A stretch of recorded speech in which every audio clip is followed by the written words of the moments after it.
अस्सलाम वालेकुम नाजरीन, आप देख रहे हैं नया पाकिस्तान और मैं हूं शहजाद इकबाल। हर गुजरते दिन के साथ पाकिस्तान के लिए IMF प्लान ज़रूरी होता जा रहा है क्योंकि पाकिस्तान के ज़र मुबादला के ज़खायर अब सिर्फ 2.9 अरब डॉलर रह गए हैं, जो कि 3 हफ्ते की इम्पोर्ट के बराबर हैं। और इसीलिए पाकिस्तान पिछले 10 रोज से IMF से मुज़ाकरात कर रहा था।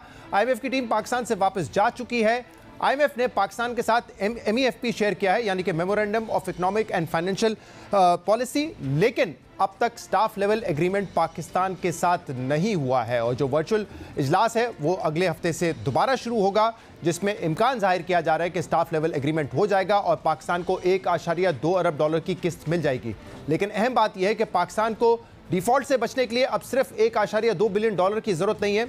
IMF प्रोग्राम बहाल होने के बाद पाकिस्तान को मजीद फाइनेंसिंग की ज़रूरत होगी, जिसके लिए पाकिस्तान अपने दोस्त ममालिक की तरफ देख रहा है और उम्मीद है कि IMF प्रोग्राम के बाद दोस्त ममालिक भी पाकिस्तान की मदद करेंगे, जिसका जिक्र IMF ने अपने स्टेटमेंट में भी किया है। अहम बात यह कि आज वज़ीर ख़जाना इसाक डार ने प्रेस कॉन्फ्रेंस की, जिसमें उन्होंने बताया कि पेट्रोलियम प्रोडक्ट्स पे कोई सेल्स टैक्स नहीं लग रहा है, लेकिन 170 अरब रुपए के टैक्सेस मजीद लगाए जाएंगे, जिसकी तफसीलात उन्होंने नहीं बताई।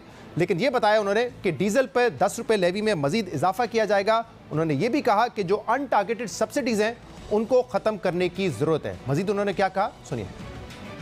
कल हमें जब दोपहर में मिले तो कल रात तक हमने हर चीज़ को म्यूचुअली एग्री करके तय कर लिया। MEFP जो है वो हमें ड्राफ्ट आज सुबह 9 बजे मिल गया है। MEFP फाइनल हो जाएगा, के उसके बाद उनका अपना इंटरनल प्रोसेस है, फिर बोर्ड की मीटिंग होती है और उसमें फिर फाइनली जब अप्रूवल होता है तो फिर आपको डिस्बर्समेंट होती है। वो एक स्टैंडर्ड प्रोसीजर है, वो ना कोई शॉर्ट डाउन हो सकता है, ना होपफुली उसको वो महले अननेसेसरी उसको एक्सटेंड करेंगे।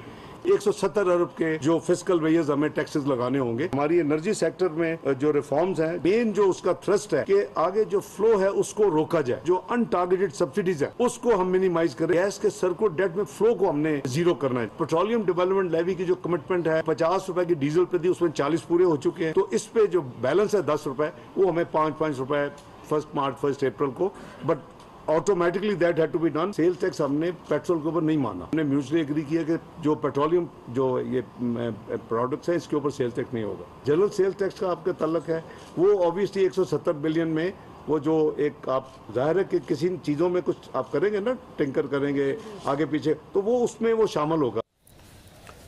कुछ तफसीलात इस प्रोग्राम के हवाले से इसाक डार साहब ने बताई, लेकिन ये नहीं बताया कि 170 अरब रुपए के जो टैक्सेस हैं उनमें कहाँ पे टैक्स लगेगा, जिसमें अहम सवाल यह है कि क्या GST की शरह 17% से 18% बढ़ाई जाएगी या नहीं। इसके अलावा जो IMF का स्टेटमेंट सामने आया है उसके मुताबिक IMF टीम ने माशी इस्तेकाम के लिए पॉलिसियों पर अमल दरामद का खैर मकदम किया है। IMF ने दौरे में तामीराती बातचीत को अप्रीशिएट किया है। IMF ने पाकिस्तान को तरजीह बुनियाद पर मुस्तकिल रेवेन्यू हसूल करने के इकदाम लेने का कहा है और नॉन टारगेटेड सब्सिडी में कमी लाने का कहा है। IMF का कहना है कि समाजी तहफ़्फ़ुज़ बढ़ाने पर बात करेंगे। इसके अलावा IMF के मुताबिक डॉलर की कदर को मार्केट पर छोड़ने से गैर मुल्की करेंसी की किल्लत को दूर किया जा सकता है। IMF का कहना है कि माशी इस्तेकाम पायदारी तरक्की के लिए सरकारी शराकत दारों से माली मदद पाकिस्तान के लिए ज़रूरी है। फैसला कुन पॉलिसियों पर बरवक्त अमल दरामद से पाकिस्तान में माशी इस्तेकाम आएगा। पॉलिसियों पर अमल दरामद के लिए वर्चुअल मुज़ाकरात पीर से शुरू होंगे। IMF का ये एलामिया था।